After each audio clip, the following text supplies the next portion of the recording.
دوێنێ شێخ ڕەزا لە خەوما بینیم ڕۆشنبیری ئەگە وتم شێخ ئەوە ڕۆشنبیرە خاوەن نووسین و تەفکیر دوێنێ شێخ ڕەزا لە خەوما بینیم ڕۆشنبیری ئەگە وتم شێخ ئەوە ڕۆشنبیرە خاوەن نووسین و تەفکیرە وتی دەمداخە خەڵەفا و بەتەمای تۆ بملێ دەیلافە و چاوەڕێتە کوردی دامە و ئەمانیان بۆ بکەی بە پیا و سوچێ دەرخاقزی تەزویر جام ئەبن سەدان ڕۆشنبیری یەک شاعیر و یەکێن و سەر یەک کۆمۆنیستە کاکە دەسپەڕ بۆتان دڵێم لەو بەندانە نووسەران من ملیان پانە نووسەر نییە وێڵیگانە بۆ گانێ دنیای دەورانە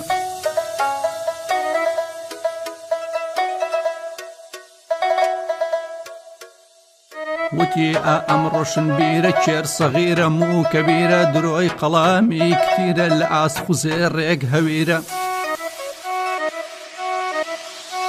جا لە پێێنە و یەکسەراگانی ئەی فرۆشە نیشتیمانی لە نووسیندا پاڵەوانن کە ئاسب فرۆشی ویژدانن درۆیە بۆ گانوا ئەکا پیرە و قوسابی بۆ ناکە ناوی نێکاکی قوسپەرست مۆڕاڵ حیزی کاک بێڕۆژ ئەی بۆتان دڵێم لەو بەندانە نووسەران من ملیان پانە نووسەر نییە وێڵیگانە بۆ گانێ دنیای دەورانە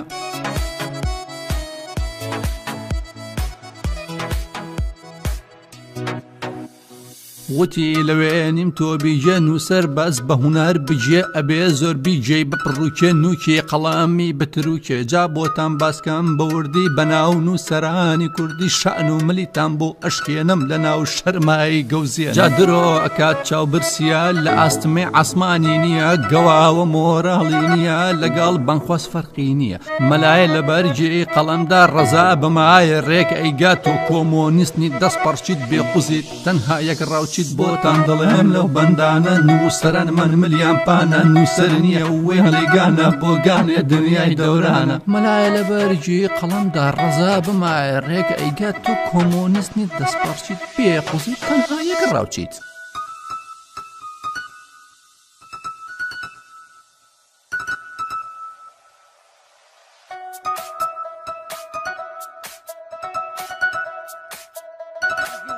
قەڵامی بتڕوکێ جا بۆت باسکەم بەوردین بەناو نووسڕانێک شانم ڕلیتان بۆ ئەشکێنم لە ناو شەڕ